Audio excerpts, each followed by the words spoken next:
warahmatullahi wabarakatuh. Perkenalkan, nama saya Fitri Anggraini, NPM 5021145, kelas E, semester 5, Prodi PGSD, Universitas PGRI Silampari.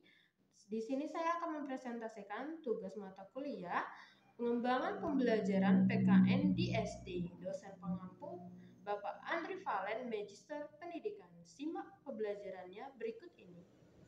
Pada pembelajaran kali ini yaitu kelas 5 semester 2 yaitu tema 7 peristiwa dalam kehidupan, subtema 1 peristiwa kebangsaan masa penjajahan, pertemuan pertama.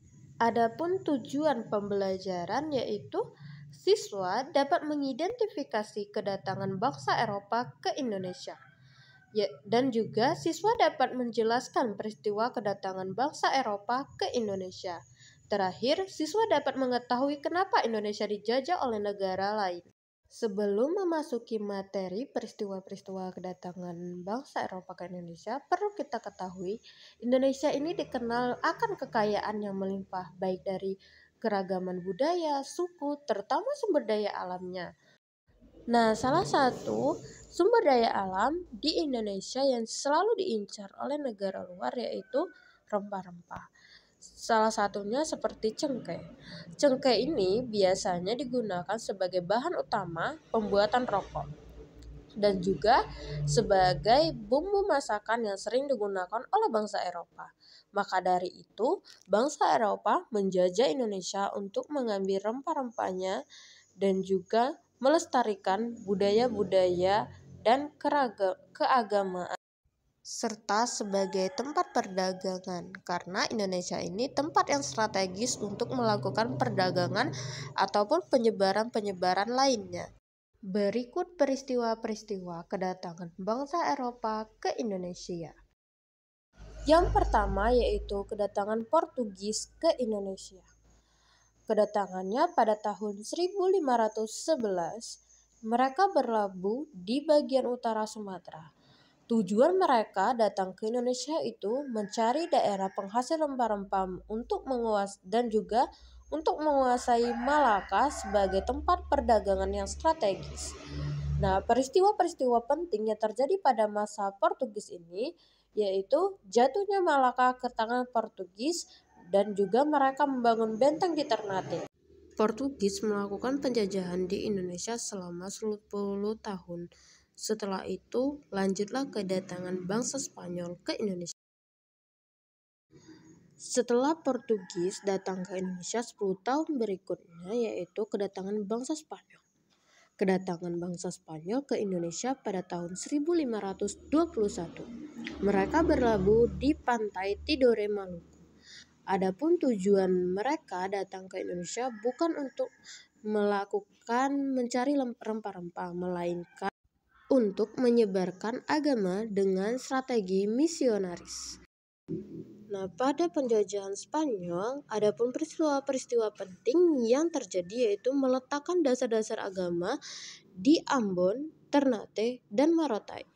Spanyol menjajah Indonesia selama 9 tahun. Setelah itu, Spanyol dan juga Portugis menjajah Indonesia secara bersamaan selama 142 tahun. Setelah mereka melakukan penjajahan, maka selanjutnya dilanjutkan oleh kedatangan bangsa Belanda ke Indonesia. Setelah kedatangan Portugis dan juga Spanyol ke Indonesia, selanjutnya yaitu kedatangan bangsa Belanda. Kedatangan bangsa Belanda di Indonesia itu pada tahun 1596. Mereka berlabuh di pelabuhan Banten. Nah, tujuan bangsa Belanda datang ke Indonesia yaitu sama seperti Portugis, yaitu mencari rempah-rempah di Indonesia. Nah, pada penjajahan bangsa Belanda ini peristiwa-peristiwa penting yang terjadi yaitu pembentukan VOC pada masa penjajahan Belanda dan juga pembentukan kolonial Belanda untuk menjajah bangsa Indonesia. Bangsa Belanda menjajah Indonesia selama 350 tahun lamanya. Dari ketiga bangsa Eropa datang ke Indonesia tersebut memang diterima oleh masyarakat Indonesia. Akan tetapi setelah mengetahui maksud dan tujuan mereka datang ke Indonesia dan melakukan penjajahan, merampas hasil dari Indonesia, baik itu rempah-rempah, sumber daya alam yang lainnya, maka rakyat Indonesia pada masa itu melakukan perlawanan untuk mengambil hak kembali bangsa Indonesia. Seandainya saya menjadi rakyat Indonesia pada masa itu, saya akan menolak kedatangan bangsa-bangsa Eropa ke Indonesia karena penjajahan yang mereka lakukan menyengsarakan bangsa Indonesia. Sikap para penjajah yang awalnya baik, namun kelihatan juga kan aslinya kejam dan juga menindas. Kalau teman-teman bagaimana? Apakah yang Anda rasakan dan Anda lakukan ketika Anda hidup pada masa penjajahan tersebut?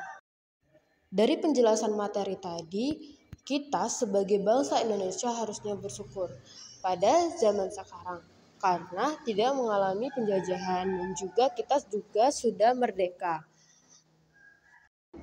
Untuk mewujudkan rasa terima kasih kita terhadap para pahlawan yang telah memberi kita kemerdekaan pada masa sekarang, yaitu dengan cara menanamkan nilai nasionalisme. Nah, di sini nilai nasionalisme yang kita tanamkan yaitu dengan cara menjaga kelestarian bangsa Indonesia, baik itu dari budaya, ras, dan keragaman lainnya, serta menjaga sumber-sumber daya alam kita supaya tidak dijajah oleh bangsa lain dan diambil oleh bangsa lain lagi. Sekian, terima kasih. Baiklah, itu tadi materi yang dapat saya sampaikan pada pengembangan pembelajaran PKN di SD, tema 7, kelas 5 semester 2, subtema 1, peristiwa kedatangan bangsa-bangsa Eropa ke Indonesia. Sekian, terima kasih. Wassalamualaikum warahmatullahi wabarakatuh.